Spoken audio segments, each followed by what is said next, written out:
ये दिल्ली की भीड़ बता रही है कि मोदी जी जिस तरह से आंधी की तरह आए थे उसी तरह तूफान की तरह चले जाएंगे। पहला रैली हम लोगों ने पटना में किया, दूसरा बॉम्बे में किया और तीसरा आज जो है दिल्ली में हो रहा है। और मैं बता दूं, देश के कोने कोने में जहां भी हम लोग जा रहे हैं वहां जनता का साथ, आशीर्वाद मिल रहा है। आज हम सब लोग एकजुट हुए हैं देश के लोकतंत्र, देश के संविधान, देश के भाईचारा को बचाने के लिए। जिस हिसाब से देश में बांटने का काम किया जा रहा है, भाई को भाई से लड़ाया जा रहा है, नफरत की राजनीति की जा रही है, उसलिए हम सब नेता आपकी लड़ाई के लिए हम सब लोग आए हैं और आपकी लड़ाई लड़ रहे हैं। और हम लोग सब लोग चाहते हैं कि इस लड़ाई में आपका साथ मिले, आपका आशीर्वाद मिले और आपका प्यार मिले। जो लोग नारा लगाते हैं अब की बार 400 पार, उनका मुंह है कुछ भी बोलेंगे, लेकिन एक बात तय है, जनता ही मालिक है, आप मालिक हैं और आपको तय करना है कि देश के शासन में कौन बैठने का काम करेगा। आज यहां दिल्ली की जनता से पूछना चाहते हैं, वो लोग नारा लगा रहे हैं, टारगेट फिक्स कर रहे हैं अब की बार 400 पार। ऐसा लग रहा है कि पहले से ही ईवीएम सेटिंग हो चुका है। ये लोग फिर भी आप लोगों से पूछना चाहते हैं कि आप लोग, ये लोग जो नारा लगा रहे हैं, क्या वो सच होगा या वो सत्ता से बेदखल करिएगा? हाथ उठा के बताइए, इनको सत्ता से बाहर करना है कि नहीं करना? आज हम सब लोग देख रहे हैं कि देश में अघोषित इमरजेंसी लागू हो चुकी है। देश में सत्ता में जो लोग बैठे हैं तानाशाह रवैया अपनाने का काम कर रहे हैं, घमंडी हो गए हैं लोग। और आज हम लोग किसी को गाली देने नहीं आ रहे, लेकिन जो आंख से देख रहे हैं वो बताने आ रहे हैं, जो महसूस कर रहे हैं वो बताने आए हैं। सत्ता में लोग जो बैठे हैं, विपक्ष का धर्म बनता है, कर्तव्य बनता है कि उनसे हम लोग सवाल करें। आज मेरा मानना है कि देश में सबसे बड़ा अगर दुश्मन है तो बेरोजगारी है, महंगाई है, गरीबी है।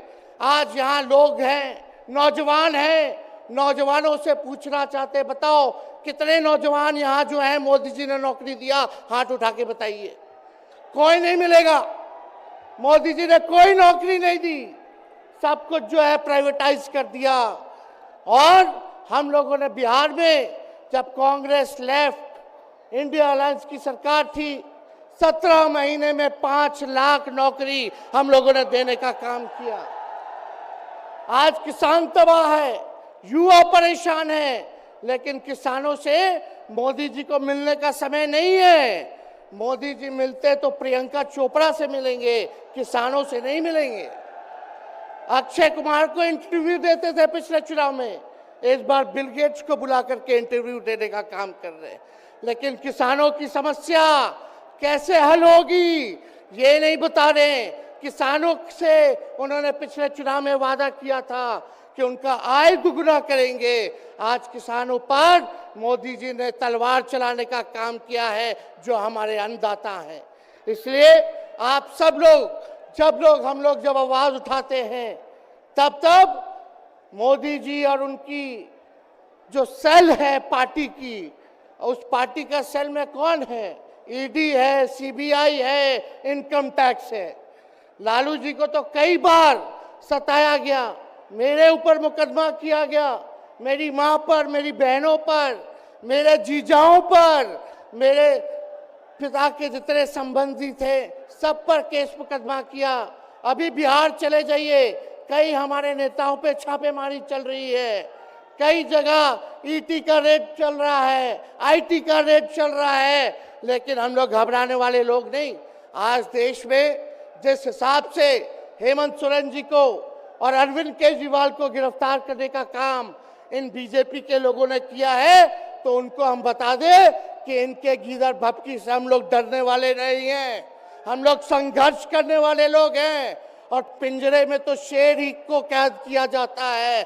सब लोग शेर हैं। आप लोगों ने ताकत दिया है, आपकी लड़ाई हम लोग लड़ रहे हैं। कंस राज आप लोगों ने देखा होगा, जब जब कंस को किसी से तकलीफ होती थी, डर लगता था, तब तब जेल में लोगों को बंद कर दिया जाता था। लेकिन जेल जाने से यहाँ कोई डरने वाला नहीं है। कितने लोगों को जेल भेजोगे? लेकिन जब जनता जब जवाब देगी, जब वोट का चोट दीजिएगा, तो मोदी जी हाथ मलने का काम करेंगे, सत्ता से बेदखल हो जाएंगे। इसलिए ये अपनी ताकत को पहचानिएगा। सब लोग चुनाव के समय आप सब लोग पोल कीजिएगा, वोट दीजिएगा, लोगों को भी वोट दिलाने का काम कीजिएगा। बीजेपी के लोग झूठ बोलने वाले लोग हैं। ये लोग यूरिया को भी चीनी बना देते हैं। ये लोग गोबर को भी हलवा दे करके परोस देते हैं। ये लोग आंख फोड़ करके चश्मा दे देंगे और फिर बोलेंगे देखो हमने चश्मा दिया। ये झूठी पार्टी है, इसलिए इन पे विश्वास मत कीजिएगा।